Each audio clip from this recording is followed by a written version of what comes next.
and welcome to another episode of Friday Night Chill with Will. I'm Will, and I hope you guys have been having a good week. My week has been pretty good. This is my first full week back from my vacation. I got back in from New York last Tuesday. Yeah, last Tuesday, and then I went back to work on Wednesday, and still wasn't really feeling up to recording an episode of the podcast, so that's why there wasn't an episode last week. But we're back now, and we're out here. Vacation was cool. I guess I just kind of wanted to use tonight to just sort of like recap a bunch of stuff. If you hadn't, been paying attention to my Instagram story, you might have missed, what was going on and just kind of what I did. So I figured I would do that. So we went to New York for it was like 10 days, I think. We left Friday. It was like not this last Friday, but the Friday before. Or was it even earlier than that? I don't know. We were there 10 days, I think is what the math came out to. And so we left Friday night, and then we showed up Saturday afternoon because we had a couple layovers that were rough. We flew on Spirit because it was the cheapest option.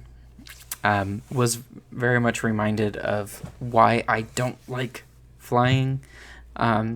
Has nothing to do with the planes or the prospect of flying or anything. It's just all the logistical stuff and just the cost, because it's so expensive. And I don't get it. I think it's so, the way it's managed is so stupid, but that's a different conversation. But yeah, we had a couple layovers. The first one was in, what was the first one in? No, we didn't have two layovers. We had one. Our first one, our only one, was in Nashville going there, and that was like 4.5 hours, and we landed at like 4 a.m, so there was nothing open, and it was a section of the terminal that was completely isolated from the rest of the airport. So we had one string hallway and like nothing to do for 4 hours. So, and I didn't really sleep all that well on the plane right there because I was sandwiched in between two sets of crying children. So that was great. But yeah, eventually we did get there. We landed in LaGuardia and was immediately hit with the humidity as soon as we walked out of the airport, and it was a lot. I do not remember it being that humid last time I went to New York. The last time I went to New York was in 2021. Was there visiting for it was a road trip that I was on, and that was the last time I was there. I do not remember it being that fucking humid last time we were there, and it was a lot. Okay, like it felt gross. I'm used to Southern California and just kind of the West Coast, like a dry heat. I can deal with a dry heat, but it just, you felt gross, One of the days we went out and just kind of like meandered, within like 5-10 minutes of like walking out of the house, me and my sister were just like covered in, I guess, sweat, just because of how humid it was. It was really gross. Was not living for that, but yeah, we ended up staying with my stepsister for the week, and so that was cool. Got to hang out with her, her boyfriend, and their daughter, my niece, I suppose. And so that was cool. That was fun. It was more of a family trip than I had expected it to. I was trying to make time to like try and meet up with a few Ranger fans that lived out there, but it just like didn't pan out.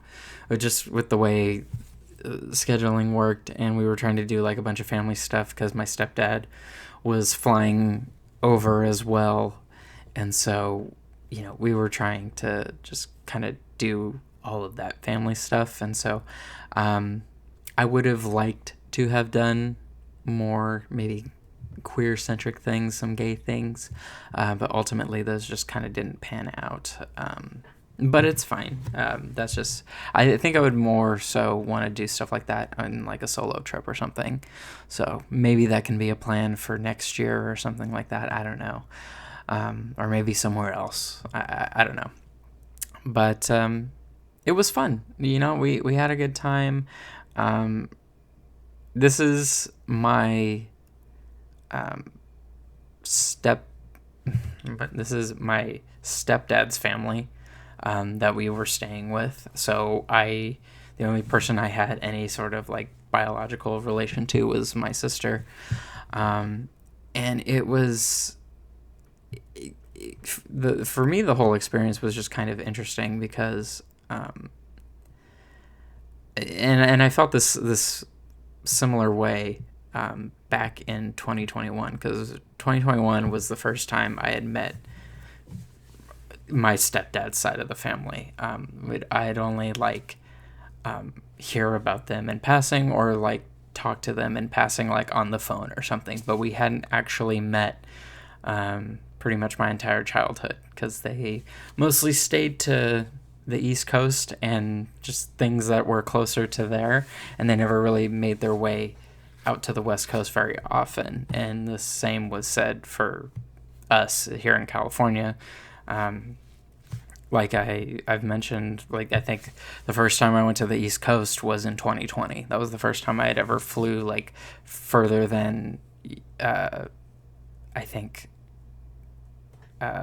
Utah, I think was the furthest I had ever been east. So 2021 was the first time I had met most of these people for the first time, and that was an interesting experience for me because the family dynamics in both my mom and my dad's side are very weird, and they're very different from one another. My dad's side of the family isn't particularly close with one another. They sort of kind of like loosely talk to each other. They don't really make a big thing to like meet up very often. I would say my aunt and uncle were probably the closest of the four siblings on my dad's side.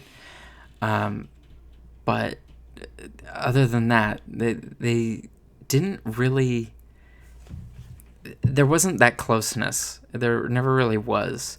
And that was present even when my grandparents were alive. And I always thought it was kind of weird how there just was this distance between us all. And it's not like it's not like any of us disliked each other or anything. But it's just like I had an aunt that lived in Utah. She had her son and her husband. And then my aunt and uncle, they lived in Oregon. And then my dad stayed in California. And I don't know. It just, even as the years went on and like my grandparents passed away, like there just was never really that drive to like try and do things together. And it's just weird. It's always been weird on my dad's side. Especially because like I have cousins that live very close to me. They're very local. But I never heard from any of them growing up, hardly.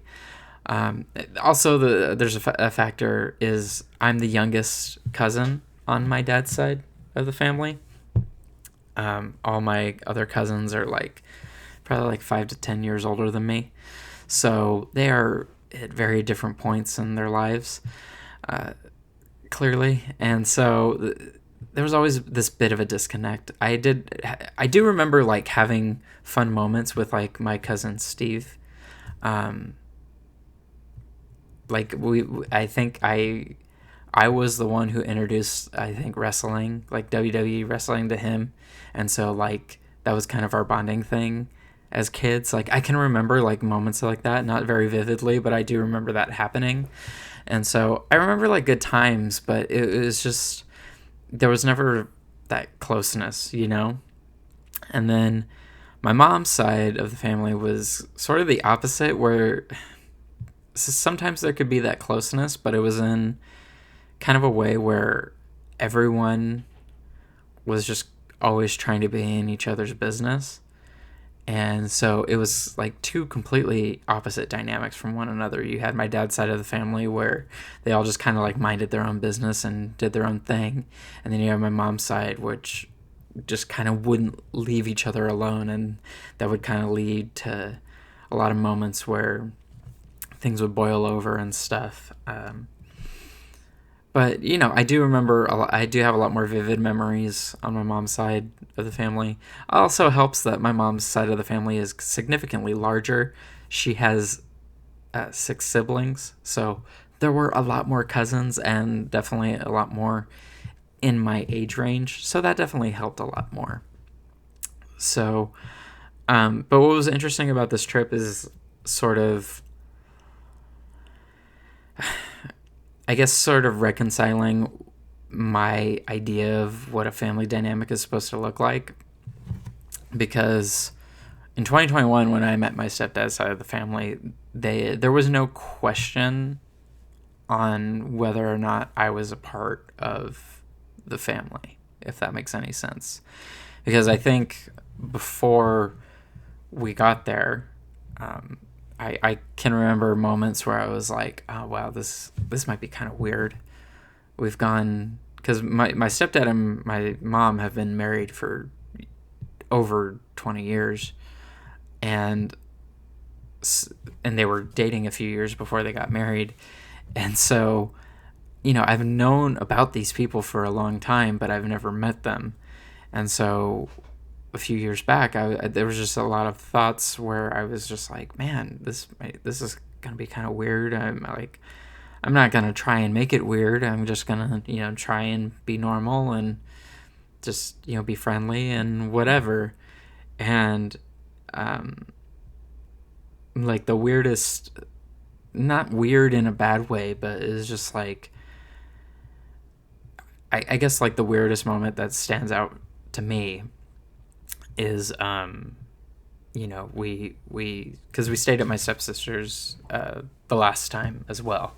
And when we, you know, got inside, we met my niece, and I can remember my stepsister calling me Uncle William, and just sort of like having that kind of shock, because I wasn't expecting to have that kind of dynamic or anything. It's, you know, because who am I to even expect something like that? But something that was interesting is just with these guys, it wasn't, there wasn't any questioning it. It was just, I was there and I was a part of the family. And it was sort of a big moment for me. I, you know, after that happened, I was just like, wow, it's so easy, like, for some of these people to just be welcoming. And meanwhile, I have like whole ass relatives that say they care about me, but they don't care to know anything about me, you know? And it's just like I have an aunt who she is apparently my godmother, according to my Catholic baptism that I had when I was like 3. She's my godmother. And when I tell you, I have not heard, you know, she watched me like as a kid, like she babysat me and my sister for a few years as a kid. And like that was fun. You know, I you know, have some fond memories. Her husband was the worst person I've ever met. I hate him. It's okay though, he's dead now. But she was supposedly my godmother, but like after she moved and I stopped, like, you know, being watched by her, I have barely ever heard from her. maybe she called a couple times on my birthday, maybe. Um, but as I got older, like that effort wasn't even made. And she would always say like these things where it's just like uh, she considers herself like my mom in some weird way. And it's just like, okay, but you're not though. Like, you're not. And you don't know anything about me. The last thing you probably remember from me is from when I was like 10 years old, maybe. And it's just like, after that, I barely saw you guys. Like, it was only whenever we would go up to Idaho to visit family. And so it's just like, how can you say that when you don't even make an effort to like talk to me? You know? And then now it's just like, I have her on Facebook or whatever, and she's just a full on like Trump, you know, cult member. And it's just like, okay, so there's even less of a reason for me to want to talk to you now. So that's great.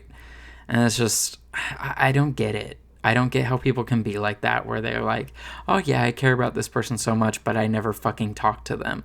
Like, that's so fucking weird. You know what I mean? Like, I don't understand how people can have that mentality of, oh, hey, I know we're family, I know we're related, and I know we haven't talked in 20 years, but hey, I love you, and I consider you my child. You know? Like, it's so phony and performative, because the difference between how that looks compared to this situation I was in with my stepdad's family is there wasn't any of the performance involved with it. There wasn't any of this thing where they're like, you know, trying to make it like a big deal. You know what I mean? It was just natural for them to welcome me as part of the family and just sort of include me in everything that the family was doing, you know? And that was, it was such a nice, like, sort of refreshing experience to have, because I've forgotten what it's like to have like genuine people like in my life that like give a shit about the things I'm doing, or just me as a person, or just me existing. And I don't know, man. Like that moment was big for me a couple years ago, and it stayed the same this time, you know. And this time was cooler because, like, you know, my niece was a little bit older, and so she's more cognizant and like talkative and stuff, so I got to like kind of see her personality and have a bit more of those bonding moments. And it's just, I don't know, like, it's so cool, like, even like, because like I got to have those moments with her, and like I can think of like so many cousins that I have that on my mom's side that I just don't think about or talk to, because it's just like they don't care. I know they don't care. You know, they'll try and reach out or whatever, but it's just none of them would ever just fucking. I don't know. I think there's just some burned bridges just because of like I've seen how they behave. I've seen how they what they do in certain moments, and I'm gonna tell this story. I don't care. It's not like these fucking people listen to this. Sort of my big moment where I decided I didn't want anything to do with my mom's side of the family anymore was when my grandma passed away back in 2017. And my grandpa died first back in 2015, and then my grandma a few years later. And so when she died, the house was empty. They lived in a trailer on a plot of land that my aunt had bought. She lived in a trailer across the lot from them. And so my mom was living in that trailer where my aunt used to live. My aunt passed away before my grandparents. And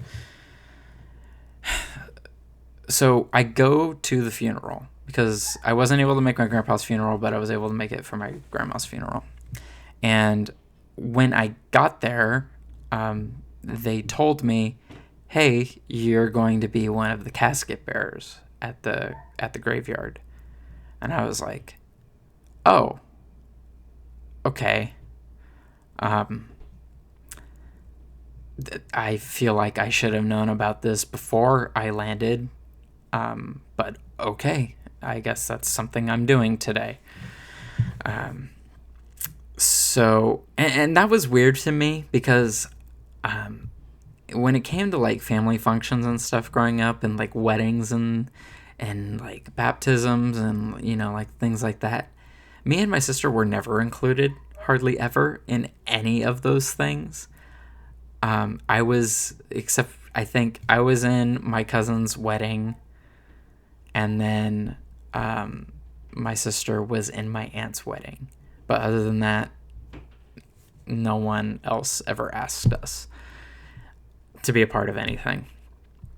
And I just thought it was weird that the thing they finally asked me to be a part of is burying my grandma, which I thought was really weird. So that whole thing happened. We did the ceremony or whatever. And, rather than I don't know, just sort of like going out and like eating or whatever, just kind of like having a meal together as a family to just sort of like grieve, I guess. What we decided to do, rather than do that, is we went from the grave site back to their house. And one of my aunts had like this list of like things in the house that my grandma wanted to go to people. So they were like just sort of like giving out. It was kind of like a will, but not like legally binding or anything like that. You know what I mean? And so instead of like spending a moment together to grieve or whatever, we went right from the graveyard to their house so everyone could just ransack their home and take little pieces of mementos of my grandparents. And I still don't know how to process that. Like, that whole day was like unbelievable and a clusterfuck. And after that day, after I saw that happen, that was the day I decided, you know what? I don't want anything to do with these people anymore. Like, because what the fuck is this? Like, what are we doing? Like, why are we doing this now? Like, why does it have to happen now? Like, grandma isn't even in the ground yet. She doesn't even have anything on top of her casket. Like, we're doing this now.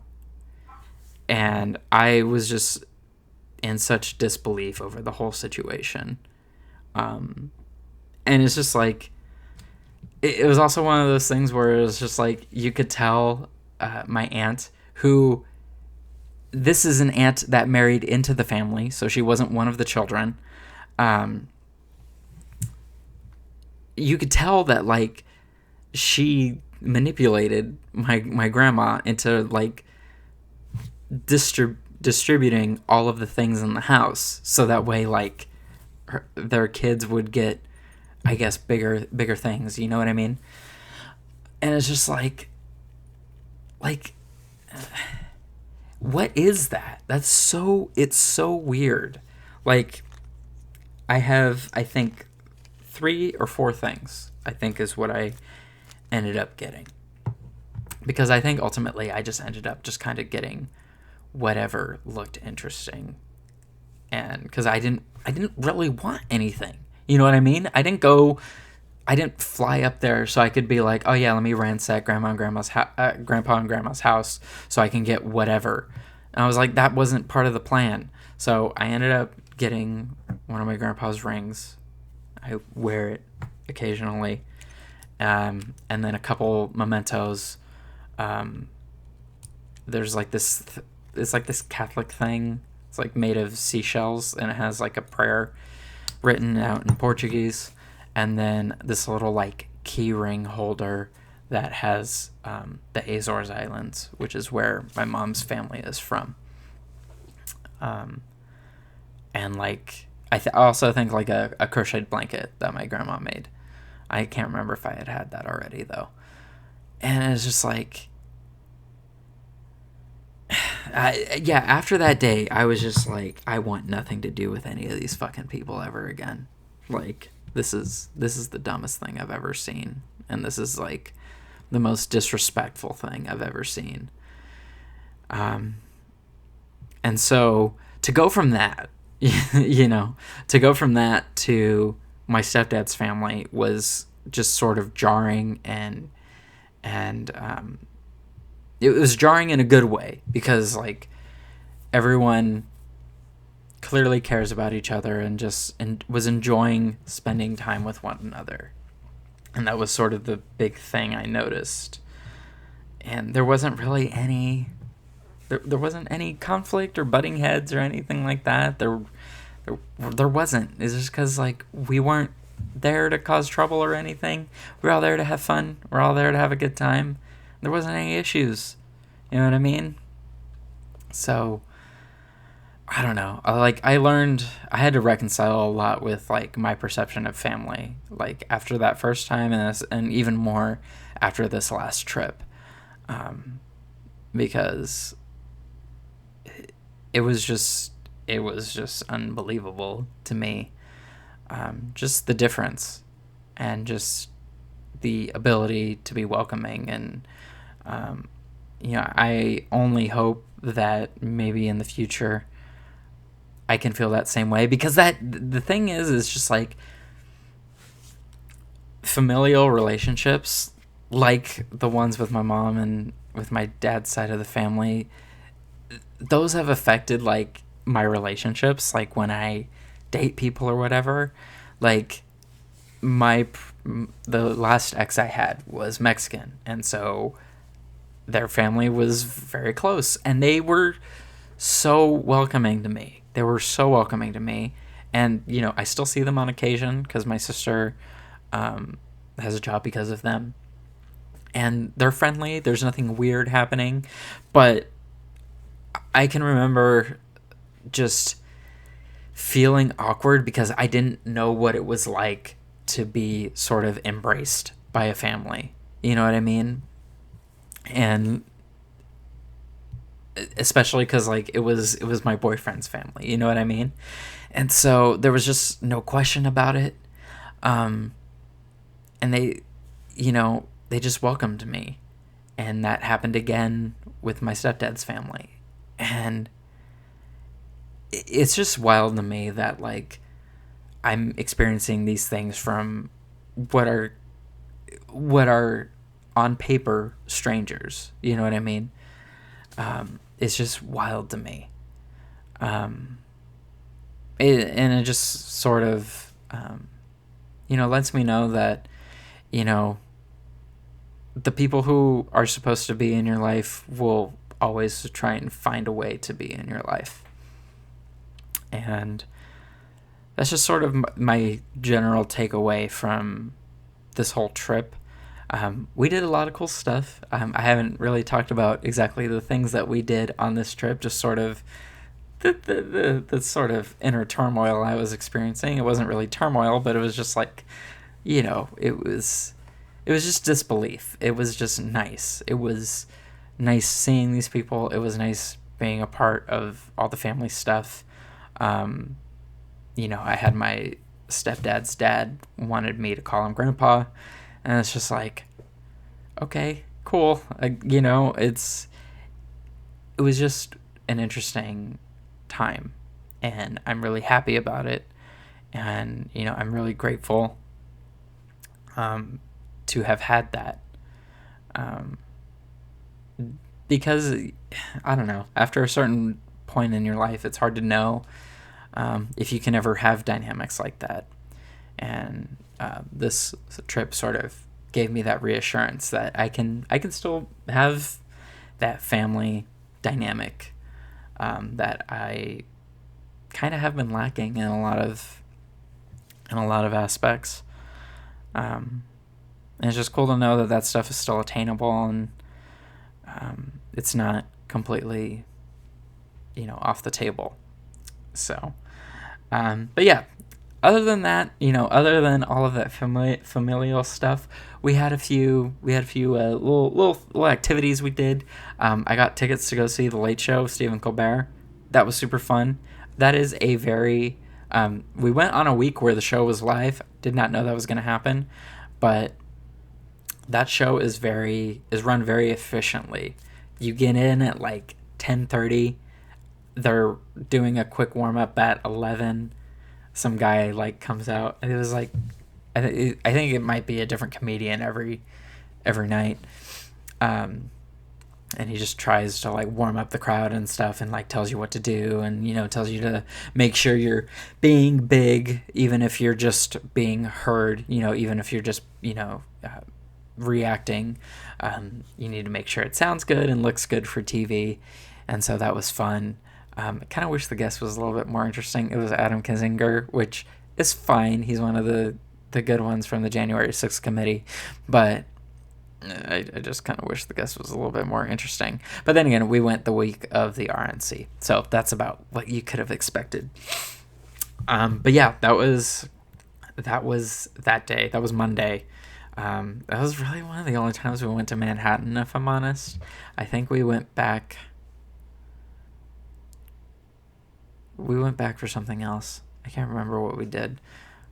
We went to Brooklyn a lot because that's where my, I guess, grandpa lives.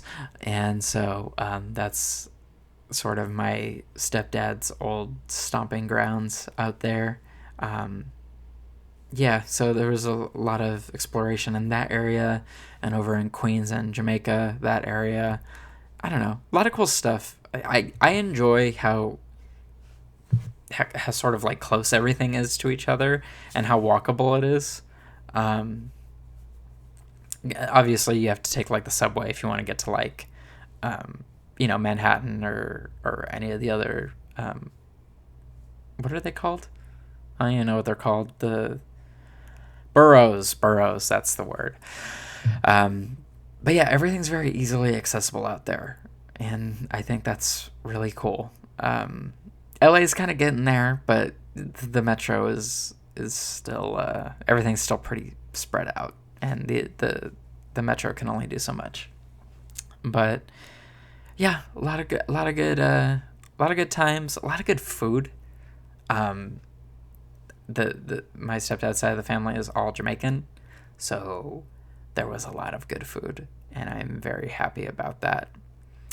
We also did a barbecue on one of the Saturdays we were there, and my grandma had this idea to have all the guys, all the grandsons and the sons and grandpa, have them all wear matching polos. So she gave me a shirt on like Thursday and said, "Oh, okay, well, you go ahead and put it on and wear it on Saturday." I was like, "Okay, cool, whatever." It's cheesy, but whatever. I don't think that's a big deal, So Saturday comes along, and guess what? I'm the only one matching with Grandpa. Everyone else isn't. And Grandma's like, "Oh yeah, after I thought about it a little bit more, I probably should have asked everyone if they wanted to do that." And I was just like, okay. It was just really funny. Just because I was the only one. It was just me and him just randomly matching, and everyone else is dressed differently. But it was a fun time. I had a fun time, and I'm excited to see all those guys again. We're trying to set up a thing where maybe they come out here sometime next year. That'd be kind of cool.